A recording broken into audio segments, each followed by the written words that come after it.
Бул не деп коет? Нәпси бузукулук ушул нерсеге түртөт. Атасынын күңүнө ашык болгондорун жаш кезинде. Бул падышанын окуясы. Шыр бир топ адамдар зекетти бербейбиз деп чыгышкан. Анткени биз пайгамбарыбызга берип жүргөнбүз, убада бүттү, келишим бүттү, биз токтотобуз. Ошол жерден дүйнө жүзү кабыл алган 4 мазхаб таркаган, 4 мазхаб дүйнө жүзү туура экендигин кабыл алат. Жада калса эң биринчи тарыхты стипендияны имам Абу Ханифа берген. Аллах Таалага мактоолор жана анын акыйкат пайгамбары Мухаммад Мустафа саллаллаху алейхи вассаламдар болсун. Бүгүн сиздер менен сүйлөшүп отурган темабыз мазхаб кармануу деген темада сүйлөшөбүз. Көп уга берип, кээде түшүнүп же түшүнбөй кыжалат болуп тургандагы тема. Бүгүн насип кылса ушул теманы түшүнүктүүрөөк кылып, ушуну менен жабатыран кылып сүйлөшөбүз. Сөздүн башында мазхаб деген сөз, мектеп деген сөз. Куран жана сүннөттү таануудагы ошол мектеп. Түз которгондо бара турган жол орун. Бул Куран сүннөткө бара турган жол, мектеп, бул мазхаб деген маанини берет. Биз ошол өлкөбүздө көп жылдардан бери имам Абу Ханифанын мектеби тараган.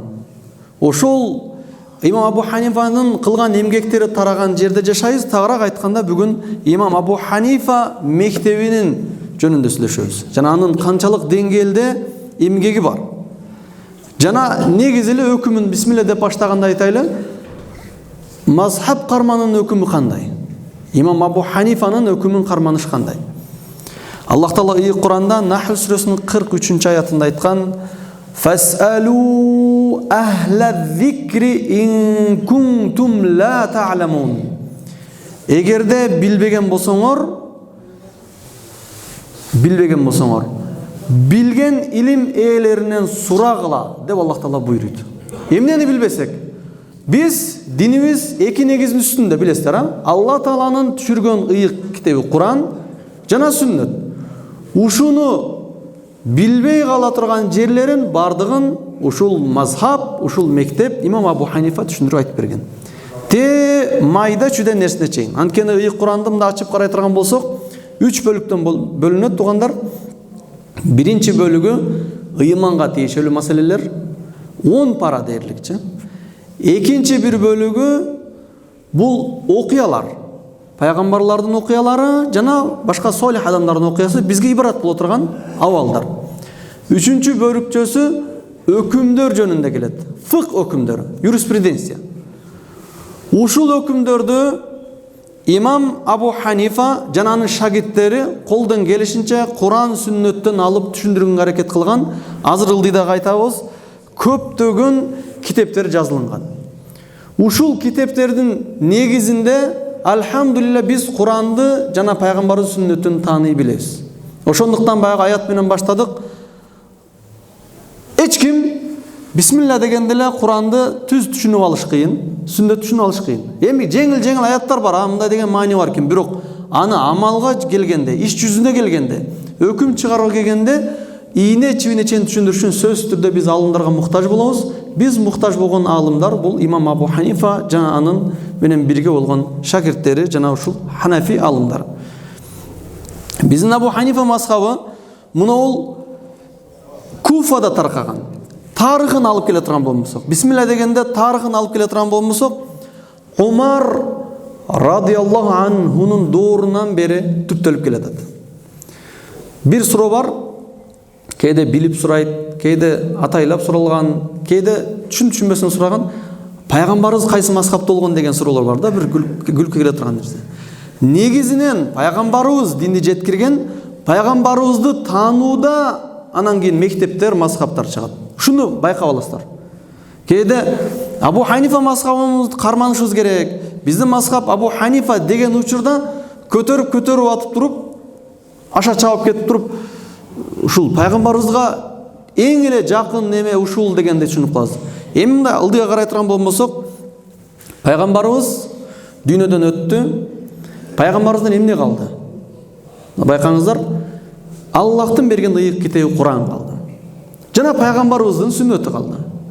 Эми пайгамбарыбыздан дүйнөдөн көз жумары менен биринчи кылган эмгек халифатур расул ким? Пайгамбардын орун басары Абу Бакр. Абу Бакр Сыддыктын эмгеги ушундай болгон. Пайгамбарыбыз кандай тирүү кезинде динди алып келип аткан болсо, ошол туруктуулукту кармаган. Бул учурда көп фитналар болгон. Шыр бир топ адамдар зекетти бербейбиз деп чыгышкан. Анткени биз пайгамбарыбызга берип жүргөнбүз, уада бүттү, келишим бүттү, биз токтотобуз. Биз ибадаттарды мындай кылат элек, пайгамбар кеткенден кийин эле динди токтотуп башташкан. Бирок Абу Бакр Сыддыктын кылган эмгеги ушул болгон. Пайгамбар алып келген динди пайгамбарыбыздан кийин дагы кошо улаган. Андан кийинки эле амир Умар радыйаллаху анхунун доорунда кандай болгон? Ушул илим тараган. Эстеп калыңыздар, кандай кылып тарады? Умар радыйаллаху анху 3 чоң медресени жайылткан. 3 чоң университетти, шариат илимин таркаткан. Ошол 3 чоңдун биринчиси пайгамбардын шаары Мадинада Мадрасатул хадис вал аthар. Хадис жана хадистен кийинки нерселер да. Асарлар медресеси деген. Бул жерге пайгамбарыбыз Абдулла ибн Аббас жана Заид ибн Сабит жана башка ошол сахабаларды, пайгамбарды көргөн сахабаларды Умар радыйаллаху анху мугалим кылып, жоопту кылып койгон. Мындай алып келгенде Имам Малик чыккан. Андан кийинки ошол эле бир учурдагы буйрук менен ачылган медреселер. Макка, Мадрасатул Макка, Мадрасатул Харам деп коет. Бул жерге Умар радыйаллаху анху өзүнүн баласы Абдулла ибн Умар, Анас ибн Малик жана башка сахабаларды мугалим кылып койгон. Бул жерден Имам Шафии, Имам Ахмад ушул мазхабтар көп өнүккөн жер ушу. Ал эми үчүнчү мусулман көп өнүккөн жер Куфа шаары. Куфа шаарга Али радыйаллаху анхуну башчы кылып, жана илим өнүктүргөнгө Абдулла ибн Мас'уд радыйаллаху анхуну жиберген. Ал жерде ачылган Рой деген медресе, Рой деген жердин аты. Ошол жерден биздин Абу Ханифа, имам Абу Ханифа чыккан. Бул жерде Абу Ханифанын устазы Хаммад ибн Абу Сулейман деген сахаба болгон, пайгамбардын доорунда жаш жигит болгон. Ушул келип чыгыш тарых ушунда болгон. Тагыраак айтканда, башында колдон келишче ислам илимин өнүктүрүш үчүн жайылтылган чоң медреселердин бир бөлүгү Куфада жайылган медреседен биздин имам Абу Ханифа мазхабы чыккан. Имам Абу Ханифа жакында туруп айта турган болмосо ким болгон? Имам Абу Ханифа пайгамбарыбыз сүйүнчү берген, сүйүнүч кабар берген 3 алтын доор бар. Ошол доордун бирин элеше турган табииндердин катарында деп айтсак дагы болот. Анткени пайгамбарыбыз саллаллаху алейхи вассалам айткан: "Хайрул курунил карни, thumma alladhina yalunahum, thumma alladhina yalunahum." Бул хадис жаттап коесуздар. Эң алтын доор, эң жакшы доор менин доорум деген. Ал пайгамбарыбыз тирүү кезинде Куран түшүп аткан доор. Бул доордо дин толук түрдө эч кандай кыжалачылыгы жок, кармалып турган. Бул авалда кылган адамдар бардыгы бейишке кире турган деңгээлде туура дин болуп турган. Суммаллазина ялунам, андан кийинки эле жакшы доор деген пайгамбар дүйнөдөн көз жумду. Бирок пайгамбарыбызды көргөн сахабалар тирүү болгон сахабалардын доору. Суммаллазина ялунам. Үчүнчү ирет дейт. Андан кийинки жакшы доор сахабалар дүйнөдөн көз жумуп өтүп кетти. Бир да сахаба калган эмес. Бирок сахабаларды көргөн табииндер жашаган доор. Имам Абу Ханифанын доору ушул доорго туура келет. Ал бир топ, мисалы Али радыйаллаху анхунун өзүнөн сабак албаса дагы Имам Абу Ханифа, Абдулла ибн Мас'удтан албаса дагы ошол пайгамбарыбыздын кезинде жаш жигит болгон Хаммад ибн Абу Сулеймандан алган. Таратын сахабаларга илештирсек болот. Сахабалардан алган, демек сахабаларды көргөн табиин алымдардын бири. Ушул бир сөздүн башында биз 3 чоң мадрасаны Умар радыйаллаху анху ачып кетти. Ошол жерден дүйнө жүзү кабыл алган 4 мазхаб таркаган. 4 мазхаб дүйнө жүзү туура экен деген кабыл алат. Ошолордон эң биринчи китеп кылып жазылып, илими таркаган бул имам Абу Ханифа. Биздин мазхаб Абу Ханифанын кызматтары болгон. Бул Куфа шаарында, Куфа шаары бизге жакыныраак. Бери калып караган. Азылдыйда да карап келебиз. Имам Абу Ханифа жөнүндө бир аз айта турган болсок, кийинки доордо эки түргө бөлүнөт. Эки түргө бөлүнөт дегени биздин Абу Ханифа мазхабынын кеңейиши кеңейлгенде экиге бөлүнгөн. Бул Мадрасатул Иракийин, Ирак тараптагы медресе жана Мадрасатул Самаркандиди биз жактагы медресе. Ал экөөнүн ортосун дария бөлүп турган. Мавара ан-Нахр. Ошондуктан мисалы фикх китептерди ачып карай турган болсок, дарыянын ар жагындагы алымдардын ою боюнча мындай деп фатвалар айтат, биздеги алымдар. Ал эми бул алымдар деп туруп, Иракийиндердин имам Кархи, ал эми биз тараптагы ошол дарыянын берки тараптагы Мадрасатул Машайхил Самарканд деп аталган Ханафи мазхабыбыздагы алымдарды эң башкалардан имам Абу Мансур Мухаммад ал-Матруди болуп эсептелет. Эми ылдыйга карап кете берели. Абу Ханифа жөнүндө сөз. Эмнеге биз тарыхты жана кошумча биз абалды айтып келе атабыз, тааныбасты, сыйлабасты деп коет. Кээде биз эмнеге биз жөн эле бир ат фамилияларды кошуп атабыз. Бул адамдардын эмгектерин билбесек, биз китептерин окуп амал кылбайбыз. Бизге дин бисмилла дегенде эле мешитке келип түшүп калган жери жок. Көп адамдардын кызматы болгон. Имам Абу Ханифа ушундай аалым болгон. Бул доордо Умар радыйаллаху анху өнүктүрүп койгон чоң медреседен өнүккөн чоң көп илимдүү адамдар болгон. Бирок тилекке каршы доорунда падышалар каршылык, кысымдыктарды көрсөтүп туруп бир окуя болгон. Ал окуя кандай болгон? Бул окуя Рашид деген халифти, башчыны жаннаты кылыш керек болгон. Азырда кээде ушундай болуптур. Кээде дин менен иши жок болуп калган учурда бир зулум доорлордо паланды сен жаннаты кылышың керек. Ошол учурда көпчүлүк аалымдар биз бир адамды гарантия берип жаннатка киргизе албайбыз. Же бирөөңүздөр киргизе аласыздарбы? Же кайсы бир ортодо бир сөз менен токтотуш керек ушул фитнаны. Канчалаган аалымдар ушунун аркасынан талаш тартышууга чейин жеткен дагы башын алып салганга чейин алып барган. Ошол убакта Абу Ханифа айткан, келиңиздер мындай маселе менен чечебиз. Бул учурда имам Абу Ханифа жаш, эми илим талап калуудан эми өтүп аткан доор. Келиңиздер мындай кылабыз. Бул падышан менен сүйлөшөбүз. Албетте бул нерсеге зерикпесең келет. Ошондо сурайт. Сиз өмүрүңүздө бирар жолу арам иштен, Алла кайтарган иштен нафсиңизди тыйып, Аллах үчүн кайткансызбы? Десе, Рашид ойлонот дагы, ооба дейт. Мен жаш кезимде атамдын күңү бар эле. Билесиздер, күңдөр бул кулдардын аялы күң деп эсептелет. Кимдин күңү болгон болсо, ал никеси жок эле ошол күң өзүнүн ээси. Чогуу жашай берет. Бирок шарият ушундай чектеп берген, бирөөнүн күңү болсо экинчи адам тийише албайт. Өзгөчө атасынын күңүн баласы тийише албайт. Баласына тийишелин, атасына тийише албайт. Бирок бул не деп коет? Нәпси, бузукулук ушул нерсеге түртөт. Атасынын күңүнө ашык болгондор. Жаш кезинде. Бул падышанын окуясы. Ал өзүнүн окуясын айтып атат.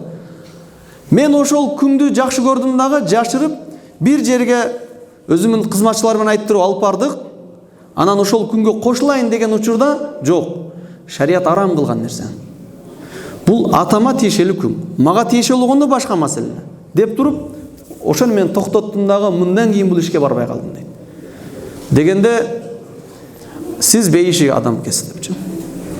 Бейиш адам кесиз ошончо алымдар деп баягы имам Абу Ханифанын алдына чыгат. Сен жөн эле нерсе менен алдыга чыкпа дегенде мен имам Абу Ханифа айткан, мен өзүмөн чыгып эчтекен айткан эмесмин. Алла Таала Назиат сүрөсүндө айткан: "Ва амма ман хафа мaqama rabbih wa naha an-nafs 'anil hawa."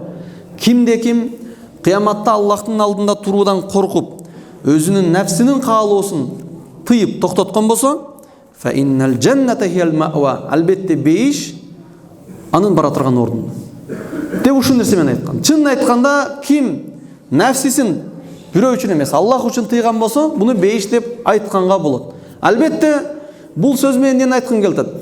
Имам Абу Ханифа эгер бир сөздү айта турган болсо, сөзсүз түрдө далилдеп туруп, андан кийин айта алган. Анан дагы бир окуя болгон, ал убакта илим ордосу өнүгүп турган доор болгон. Бир аксакалдын маселеси чечилбеген доор болгон. Ал аксакал кандай кылат? 40 жыл намаз окуган, дараттын 4 фарзы бар, билесиздер. Бир фарзы болгон, башка мас тартыш керек, башка мас тартпай 40 жыл намаз окуган. Ушундай болуп калышы да мүмкүн. Анткени билген эмес да. Эки жакты караган, бирөөлөргө карап дарат алган, ушунсу калып калган. Кийин билгенден кийин сурайт, мен мас тартпай ушунча жыл намаз окудум. Анын маселеси эл урматтаган адам болгондуктан өйдө көтөрүп, алымдар кеңешине чейин көтөрүлөт. Бардыгы айтат, жок, бул бир фарзы калган. Ошол учурда караңыздар. Имам Абу Ханифанын айткан сөзү: келиңиздер, өкүм чыгарыштан алдын ушу кишини бир көрүп койбойлу депчи. Келиңиз, дарат алыңыз, баарыбыз көрөйлү депчи. Элдин алдында дарат алды. Дарат алганда бул киши чачы алды жагы дээрлик жок эле. Бирок бул уккан эле бетти жууганда чач өңгөн жерден эектин астына чейин жууш керек деп, бунун чачы төбөсүнөн баштап өңгөн. Ушундай ошого чейин жууп жүргөн. Ал айткан: жок, сиздики мастан да өтүп кеткен, кыжылат болдуңуз деп. Кээ бирки маселени жооп берерде көпчүлүк шашып айтат. Имам Абу Ханифанын кылган эмгектери ушундай болгон, шашпастан ар бир нерсеге кылдаттанып жооп берилип турган. Анан Имам Абу Ханифа мазхабынын өнүктүрүүчүлөрдөн шагирттери Имам Абу Юсуф жана Имам Мухаммад болгон. Көп эле жолу уксаңыздар керек. Жада калса эң биринчи тарыхта стипендияны Имам Абу Ханифа берген. Абу Юсуфту доорунда сабак таштаган учурларда өзү акча төлөп болсо дагы окуткан. Анан Имам Абу Ханифанын айткан сөзү бар: кайсы бир адам менин маселем, бир маселе, кайсы бир адам туура хадис тапкан болсо менин сөзүм дубалга чапкыла деген. Ал деген сөз колдон келишинче динибизге, Куранга, хадиске каршы чыкпай маселе чыгарганга аракет кылган. Муну ошондуктан тирүү кезинде эки шагирти Абу Юсуф жана Мухаммад Имам Абу Ханифанын маселесинен башка маселелерди дагы айткан, унчуккан эмес. 3төн 2сине Абу Юсуф жана Мухаммад башкача ойлорду дагы айткан. Анан Имам Абу Ханифа мазхабыбыздын өнүгүшүнүн себептеринен Абу Ханифа дүйнөдөн көз жумду. Андан кийин Имам Абу Юсуф дүйнөдөн көз жумган. Бирок китептер байкасаңыздар, Имам Мухаммаддын колу менен гана жазылган. Анткени Абу Ханифа дүйнөдөн көз жумганда түрмөдө көз жумган. Ушундай бир куугунтук менен, албетте, ачуу акыйкаттан кайтпаган адамга куугунтуктар дагы болот. Бирок жанагы падыша Рашиддин баласы Харун башчы болуп, амир болуп келген учурда Имам Мухаммаддын кызматынын дооруна туура келген. Бул учурда жардам болгон. Ушул илимди өнүктүргөнгө эмне кылсак болот дегенде Имам Мухаммад ушундай сунушту берген. Биздин Абу Ханифа мазхабындагы чечилген маселелерди, китептерди жазып чыгабыз.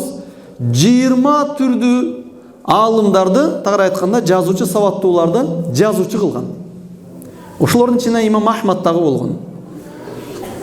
Ошол Имам Мухаммаддын жазуусу менен Китабул Асл Мабсут деген китеп жазылган, 6 китеп. Жами'ус Сагир, Жами'ул Кабир, Сиярус Сагир, Сиярул Кабир, Зиядат деген 6 китеп бар. Биздин Абу Ханифа мазхабы таянган китептер ушул 6. Ушул 6-унун дагы туугандар тилекке каршы экөө гана жарыкка көргөн, 4-өө музейде турат туугандар. Эгерде Аллах Таала берип казып чыккан болсо калган эмгектер турат. Ошондой залкар алымдардын кылган эмгектери жөн эле музейде турат. Китабул Асл муну Мабсут деп атат. Муну шарх бергендерден ошол өзгөндүк Имам Сарахси, өзгөндү дүйнө көз жумган Имам Сарахсинин эмгеги бар, 30 томду. Ошол Китабул Асылдан Мухтасар Викая деген китеп чыккан. Ошол Китабул Асылдан Хидаянын матынына келген. Кыскасын алганда Китабул Асл жана Жами'ус Сагир деген Имам Мухаммаддын жазып кеткен китебинин эки эле китеби азыр жарык көрүп биз окуй турган тилде. Калгандардын бардыгы астында аракат деген нерсе жок. Б деген тамганын астында точка дагы жок, точка эчтеке жок, кол жазым менен гана. Ачып караган болсо мындай ушу жазылган экен деп гана билет. Ал үчүн өзүнчө бир илим, өзүнчө бир убакыт керек. Алла Таала берген болмосо бул нерселер дагы ашыл. Ал эми эки китеп, Жами'ус Сагир менен Китабул Асылдан чыккан китептер, бир нечесин айтган болсо Мухтасар Тахави, бул Мутунул Кархи, Ал-Куддури, ушул китептер жана ошол жерде имам Маргынадийдин Аль-Бурханиддин Аль-Маргынадийдин ошол Жами ас-Сагир менен Кудурин матнынан алып келген Бидаятул Мубтади жана андан шарттаган Хидая деген китептери бар. Бизге жакыныраак айтып кетсек. Андан бери келгенде имам Сарахсидин Китабул Мабсут деген китептери бар. Бул азыркы учурда орусча айтканда юриспруденция. Ал эми мен айтканда шарият китептери араб тилинде кайсыл өкүм. Бул мамиле китеп болсун соодада же худуттар болсун, өкүмдөр же ибадатка тиешелүү маселелер болсун, ушул китептердин негизинде алып жайылынат. Сөздүн аягында биз алынып келе турган нерсе, бул алымдарды эмнеге атадык? Бул алымдардын кылган эмгектердин бардыгы бир сөз менен айтканда Аллах Таала түшүргөн Куранды түшүндүрүш үчүн жана пайгамбарыбыздын хадистерин түшүндүрүш үчүн кылган эмгектер. Албетте биз ушул мусулманчылыгыбызды толук түрдө каманыш үчүн сөзсүз түрдө бул алымдардын эмгектерине муктаж болобуз. Алла Таала баарыбызды ушул адамдардын эмгектерине пайдалана турган жана амал кыла турган мусулмандардан, пенделерден кылган болбосун. Баарыбыздын үйлөргө тынччылык жана береке берсин иншалла.